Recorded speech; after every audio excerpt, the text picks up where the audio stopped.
오늘 충성하는 자의 성숙과 겸손, 충성하는 자의 성숙과 겸손 이런 제목으로 잠깐 말씀을 나누도록 하겠습니다. 민수기 이제 3장과 4장은 특별히 레위인들에 대한 기록이 나와 있죠. 그래서 민수기 자체는 백성들을 군대로서 계수하고 진영을 이루어서 시내산에서 가나안을 향해서 출발하는 것을 시작해서 광야에서 방황하다가 다시 한번 계수하는 그런 장면들이 또 한 번 나오죠.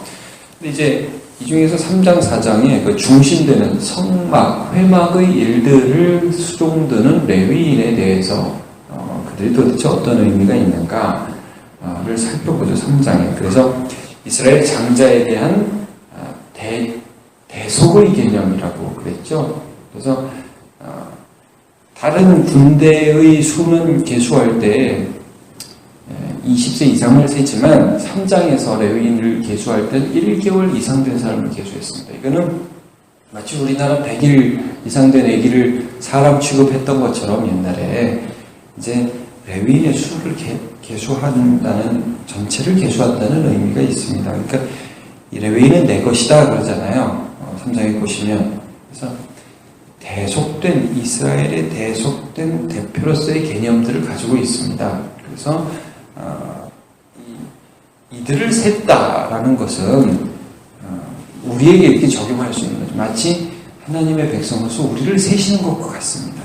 한 사람 세신 바 된 것과 같아요. 이제 4장에서 레위인들의 구체적인 직무가 나오지 않습니까? 이제 레위의 세 아들, 게르손, 고핫, 무라리. 이제 원래 이런 순서인데 지금 고핫, 게르손, 무라리 이런 순서로 나오지 않습니까? 이제 모세와 아론이 고핫의 자손입니다. 레위라는 야곱의 아들이잖아요. 시므온과 레위. 이제 셋째 아들인 레위의 세 아들이 있는데 그 중에 이 세 아들의 종족이 각각 그 성막 봉사의 일이 달랐어요. 그래서 어제 여러분 본문 보시면은 고핫 자손은 주로 이 성막 회막 안에 있는 성물들을 나르는 일을 하죠. 그것도 직접 싸면 안 돼요. 싸는 건 제사장들이 다 싸고, 다 싸놓으면 나르는 일만 한다. 나르는 것도 막 손으로 막 나르는 게 아니라 맨다고 그러죠. 만져도 안 돼요. 만지면 죽어요. 그렇게 나와요. 가까이 오면 죽이라고 그래요. 레위인들이 죽여야 돼요. 백성들이 거기 가까이 오면 죽여버려야 돼요. 자, 고핫은 그런 일을 하고, 고핫, 게르손은 주로 천 종류를 다루죠. 그리고 무라리 자손들은 기둥이나 어떤 받침이나 이런 좀 딱딱한 것들을 많이 메고 다녔습니다. 이제 오늘 본문들은 그러면 고핫 자손, 게르손 자손, 무라리 자손은 몇 명이냐라는 부분들을 다루고 있어요. 근데 여기 보시면 이 고핫, 무라리 그다음에 게르손 자손을 셀 때 3장에서는 한 달 이상을 계수했는데 여기 이 4장에서 보면 여러분 35절 보시죠.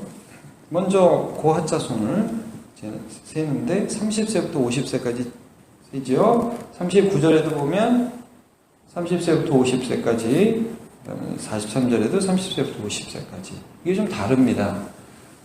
군대는 20세 이상인데 여기는 또 30세 이상을 하고 50세까지만 일을 하도록 합니다. 물론 체력적인 한계 때문에 아마 그렇게 한 것 같습니다. 이게 메고 다니는 거니까요. 근데 이제 이 30세라는 것을 요구했다는 것은 아마도 조금 더 성숙되게 일을 감당하도록 좀 나이를 요구한 것 같아요. 그러니까 이제 시간적으로 사람들이 하나님의 훈련을 받으면서 성숙되게 연단되고 이 일들을 하는 것이 중요하다는 거죠. 근데 우리가 이런 질문을 할 수 있잖아요. 사실 이 레위인들이 한 일들이 별거 아닙니다. 제사장이 쌓아놓으면은 그거 짊어지고 가는 겁니다. 이게 무슨 성숙이 요구되느냐. 근데 여러분, 이걸 가장 잘 증명해주는 사건이 사무엘하 6장에 나오는 우사와 아효에 대한 사건입니다. 여러분, 그거 기억하십니까? 사무엘 6장에 보면은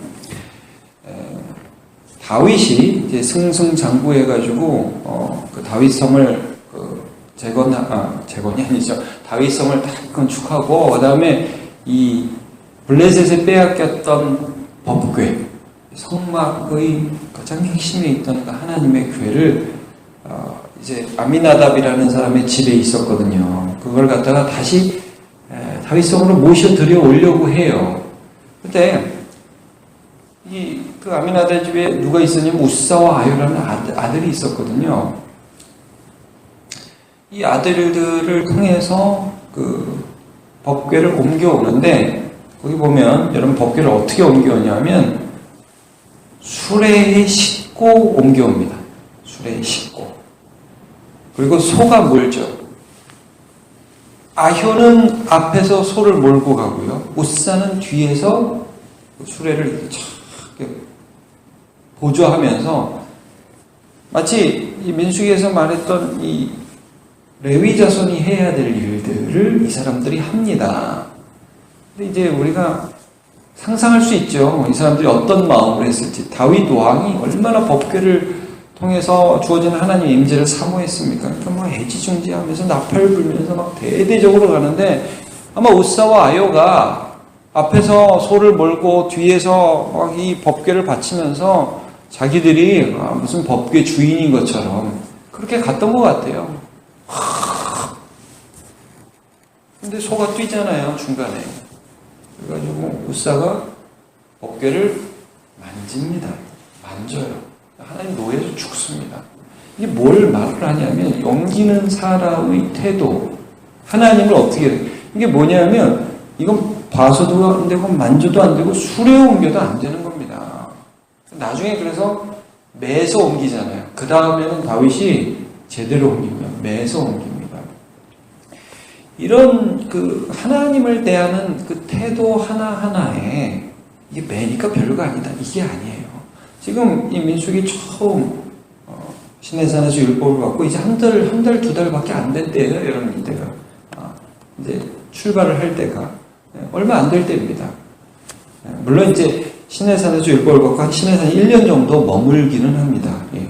하여튼 그 기간 동안을 지낸 다음에 이제 출발을 하는 때인데 이게 이 사람들이 하나님을 어떻게 대우하느냐에 관한 부분이에요. 상당한 성숙을 요구하는 것입니다. 그래서 30세, 50세 좀 진중하게 이 일들을 할 수 있도록 하나님께서 배려하신 것이죠. 여러분 우리가 하나님을 섬기는데 참 여러 가지 일들을 하지 않습니까? 교사로 일을 하고 뭐 찬양대도 하고 뭐 강단에서 말씀을 전하는 교육자들, 뭐 목양을 하는 뭐 장로님들, 권사님들, 안수집사님들 이게 어떻게 그 하나하나의 일들을 보면 그렇게 큰 일이 아닌 것 같은데 많은 성숙을 요구합니다. 하나님을 대하는 진지함과 사람을 대하는 그런 세심함 이런 것들을 필요로 한다는 말씀을 해주고 있는 것입니다. 자, 여러분 또 하나 우리가 볼 것은 30세 이하는 그럼 뭐예요? 30세 이하는 그럼 걔들은 뭐 여기 세지도 않고 우리가 지금 민수기 보면서 20세 이상을 센다, 30세 이상을 센다. 그럼 그 이하는 인간도 아니냐? 우리가 어제도 그제 이제 우리가 이 본문이 주일에 걸렸을지도 모르는데 어쨌든 1개월 이상 된 사람을 다 센다는 건 모두가 소중하다는 말씀이죠. 말하자면 이런 겁니다, 여러분. 어린이의 기간이 필요하다는 거예요. 어린이의 기간이 일을 하지 않는 기간. 1살에서 20살까지는 군대를 안 보내요. 이게 애란 말이에요. 부모의 보호를 받고 또 배우고 그런 기간이에요. 30까지는 그런 기간들을 배려하는 것이에요. 그러니까 여러분 우리도 지금 교회 안에 또 우리 가정 안에 자녀들이 자라나고 있지 않습니까? 어린이들이 또 청소년들이 그 기간 동안에 인격과 또 경험들 이런 것들을 통해 성숙할 수 있는 기회가 주어질 수 있도록 기다려줘야죠. 이런 것들을 통해서 하나님이 시간 속에서 사람들을 성숙시키시고 준비시키신다는 것입니다. 그리고 그 일을 맡은 사람들이 이게 별거 아니에요, 여러분. 매는 거예요, 그냥 매는 거. 매고 운반하는 거예요. 싸는 것도 못해요. 싸는 것도 제사장이 한단 말입니다.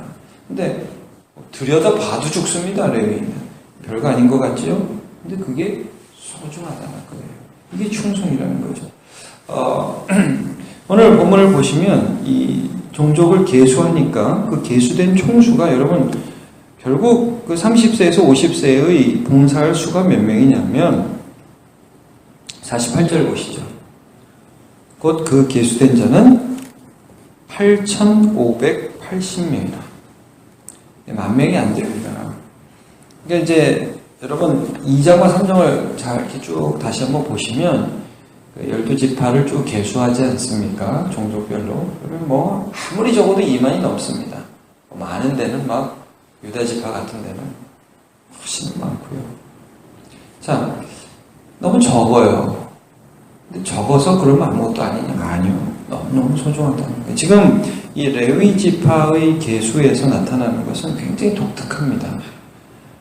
성숙을 요구하고 숫자가 많지 않습니다. 하는 일도 어떻게 보면 참 우스워 보입니다. 집 날르는 거예요, 집 날르는 거. 근데 이게 굉장히 소중하다는 것입니다. 우리 신약성경에 보면 예수님께서 달란트를 주시는 비유를 하지 않습니까? 마태복음 25장에 1달란트, 2달란트, 5달란트. 그리고 나서 나중에 결산을 하는데 1달란트 가진 사람, 이 사람만 빼고는 다 이렇게 2배를 남기게 되지 않습니까? 근데 이 뭐라고 말씀을 하시냐면 지극히 작은 일에 충성하였으니까 착하고 충성된 종이라고 말씀합니다.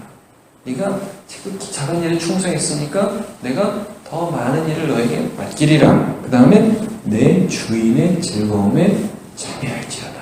이런 말씀을 하고 있습니다. 이게 우리가 이런 마음이 들어요.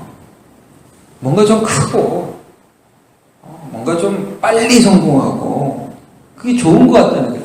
요즘 TV도 보면은 애들이 막 나와가지고 뭐 하면 대단하다고 그러잖아요. 조금 조심스러운 면이 있어요. 여러분, 애는 애죠. 애는 애다워야죠. 애가 커서 성숙해서 정말 그 시간 속의 경험 속에서 내가 어떻게 해야 되는지를 잘 배워서 그 경험 속에서 안정되게 어떤 일을 할 수 있도록 우리가 도와줘야죠. 물론 애들이 재롱 피는 거 그런 것도 좋지만 자, 빨리 하면 좋은 거, 크면 좋은 거 이런 그 경향성들이 있기 때문에 여러분 뭐 큰 교회는 좋은 교회고 작은 교회는 나쁜 교회입니까? 그런 개념이 없는 겁니다.